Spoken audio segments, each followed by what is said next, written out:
bonjour. Alors moi, j'ai un peu la partie facile parce qu'en fait, on m'a demandé de prononcer 5 mots. Et ces 5 mots, c'est décarboner, créer de la valeur. Bon, on m'a aussi demandé de vous le démontrer. Alors ça va être un peu plus long. Et donc, il va falloir que je vous parle de notre grande aventure d'Argos Climate Action. ACA, de son petit nom, c'est un fonds article 9 européen de buy-out dédié à la décarbonation des PME. Alors, on a un double objectif, la même création de valeur que nos fonds traditionnels, donc x 2,5, et décarboner de moins 7,5% d'intensité carbone par an les sociétés dans lesquelles on investit. On est ce qu'on appelle un fonds Great to Green, et quand on s'est lancé il y a 2 ans et demi, c'était un petit peu ésotérique.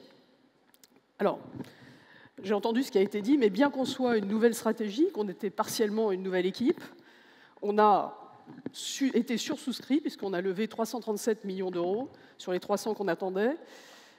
On a levé avant la fin de la période de souscription, parce qu'on avait envie de partir en vacances de Noël, et on a investi d'ores et déjà 40% du fonds avec 4 investissements, 1 en Italie, 2 en France et 1 en Allemagne. Alors derrière cette apparente facilité, en fait, rien ne s'est passé comme prévu. Et Adeline disait tout à l'heure qu'il fallait qu'on s'adapte. Eh bien, on s'est bien adapté, je pense, puisqu'on avait une croyance, celle que je vous ai dite, décarboner rapporte de l'argent, mais on avait 5 postulats de départ qui ne se sont pas tout à fait révélés être ce qui devait être. Alors, le premier postulat, à l'époque, c'était important, ça fait un peu vintage quand je le dis aujourd'hui, mais on est un fonds article 9. Alors, nous, on estimait qu'on était un fonds article 9 parce que 100% de notre additionnalité était dédiée, en fait, à décarboner l'économie. Mais ça ne s'est pas du tout passé comme ça, puisqu'on est un fonds article 9 qui n'investit pas le jour 1 dans des entreprises qui sont décarbonées. Donc il a fallu démontrer comment on allait apporter de la valeur ajoutée et véritablement cette additionnalité qui est demandée. Et quand vous êtes un fonds article 9, il faut aussi mesurer. Et on est devenus des maniaques de la mesure, et vous allez le voir. Ensuite, il faut bien comprendre que cette dimension, article 9 ou pas, elle est comprise de manière totalement différente, pays par pays, et LP par LP. Si je prends le cas de l'Italie, sur lequel je travaille beaucoup, en fait, au départ, nos amis italiens, on a quasiment fait des cours en expliquant ce qu'était SFDR, CSRD, taxonomie, etc. Et c'était assez intéressant comme chemin. On n'a pas eu à le faire en France, puisque je pense que la place française est plus avancée, en tout cas sur ces sujets, notamment grâce à des grands acteurs comme BPI, mais pas seulement. Je pense que les sujets de décarbonation sont peut-être plus matures. Pourquoi? Parce qu'on a eu l'habitude aussi d'avoir eu accès à une électricité décarbonée pas chère, et ça a vraiment drivé les politiques publiques. Deuxième croyance, comme on pense qu'on est en avance, en fait, on va trouver notre deal flow plutôt en France qu'ailleurs. Alors là, on s'est trompé. On a essayé de regarder quels étaient les faits.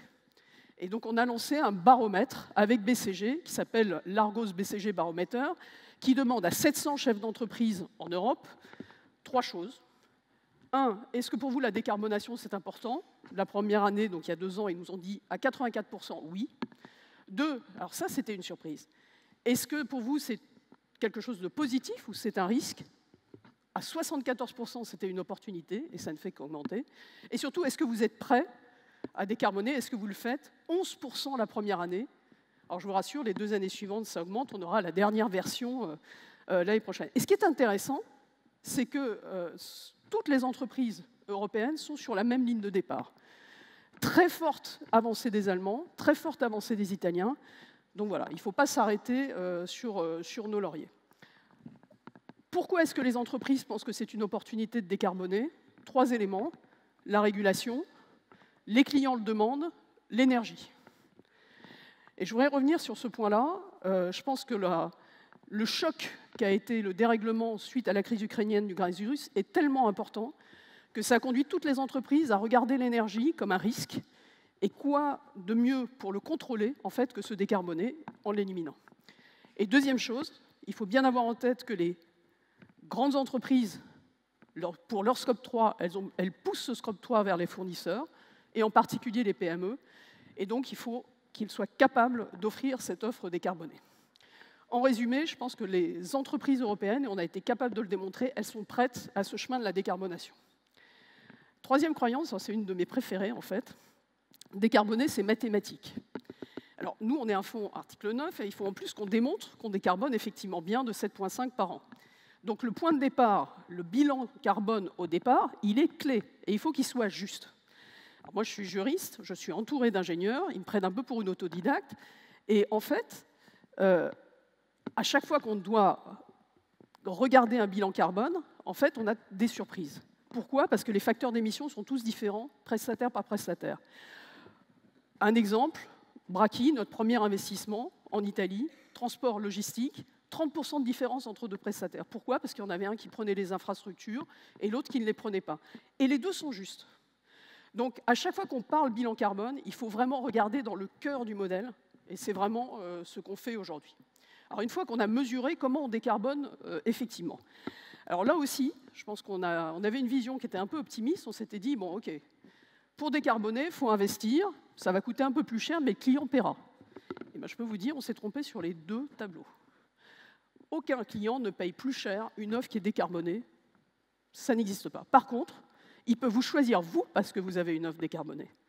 Et ça, c'est un point qui est très important. Donc, du coup, quand on a bâti nos plans de décarbe, à chaque fois, on s'est toujours posé la question d'avoir un plan qui permettait de décarboner, en travaillant sur l'énergie, les process industriels, les fournisseurs, enfin tout ce que vous pouvez imaginer, et d'apporter à la fin le produit au même prix que celui auquel il aurait été non décarboné. Et ça, c'est vraiment un point très très important qu'on n'avait pas nécessairement en tête.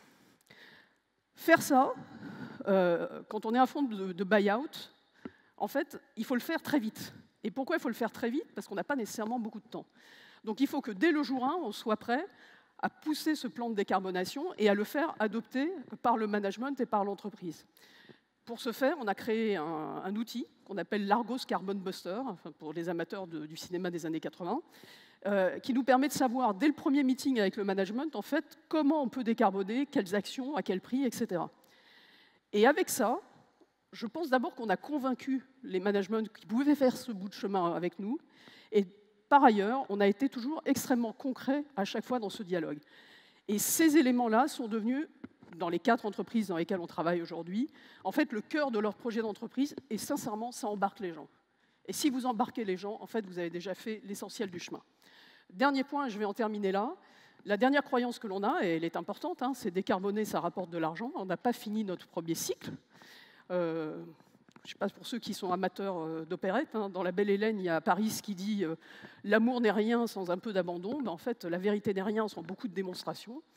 Et après 18 mois, en tout cas nous, ce qu'on a observé, c'est que nos entreprises sont plus résilientes, elles sont mieux positionnées sur leur marché et elles attirent les talents.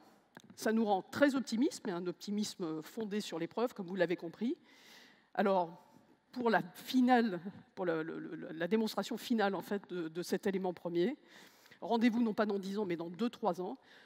On vous surprendra et on se surprendra. Merci.